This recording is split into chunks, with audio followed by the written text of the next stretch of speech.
লক্ষ্মীপুরের চন্দ্রগঞ্জে আধিপত্য বিস্তারকে কেন্দ্র করে দুই গ্রামের দুই গ্রুপের মধ্যে গোলাগুলির ঘটনা ঘটেছে। এতে আব্দুর রহিম নামে এক পথচারী গুলিবিদ্ধ ও সাইফুল ইসলাম মানিক নামে একজনকে পিটিয়ে আহত করা হয়। মঙ্গলবার রাত ৯টার দিকে সদর উপজেলার চন্দ্রগঞ্জ পশ্চিম বাজারে আফজাল রোডের মুখে চন্দ্রগঞ্জ ইউনিয়নে বিএনপির কার্যালয়ের সামনে এই ঘটনা ঘটে। প্রত্যক্ষদর্শী ও স্থানীয় সূত্র জানায়, চন্দ্রগঞ্জ ইউনিয়নের দেওপাড়া গ্রাম ও শেখপুর গ্রামের লোকজনের মধ্যে আধিপত্য বিস্তার নিয়ে সোমবার ঝামেলা হয়। এর জের ধরেই মঙ্গলবার ঘটনার সময় উভয় পক্ষের মধ্যে গোলাগুলির ঘটনা ঘটে। এতে দেওপাড়া গ্রামের নেতৃত্বে রাকিব পাটোয়ারি ও শেখপুর গ্রামে মিতুল নামে একজন নেতৃত্ব দেয়। রাকিবের লোকজন অস্ত্রধারী ছিল। তিনি হত্যা ও অস্ত্র মামলার আসামি বলে জানা গেছে।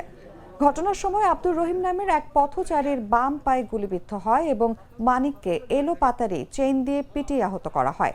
পরে তাদেরকে আহত অবস্থায় উদ্ধার করে হাসপাতালে ভর্তি করে স্থানীয়রা।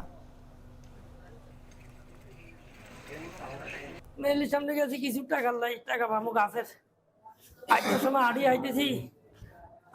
দেখতেছি লাড়ি যখন ধরলে 15-20টা দড়ি আইতেছে, দড়ি 15টা আইতেছে। ওই যে বেগুনটা চিনি আইতেছে, ডাক দিছি শুনে নাই, আমার আগে দিয়ে আইয়ে প্রভাবের গোগারে পিঠা শুরু করছে, এই এলো পাতারে গুলি করা শুরু করছে।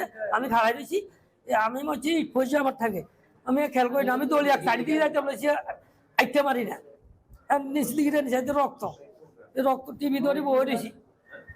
এই কি হঠাৎ কি থেকে কি হয়ে গেল? এলো পাতারে ওই ব্যাপারের দিকে থেকে আসি, গুলি করা শুরু করছি, লাঠি ছোটা অস্ত্র শস্ত্র নিয়ে আসি। যিনি আসছেন আমাদের এখানে, উনি ওনার বাম পায়ে একটা গুলির আঘাত আছেন।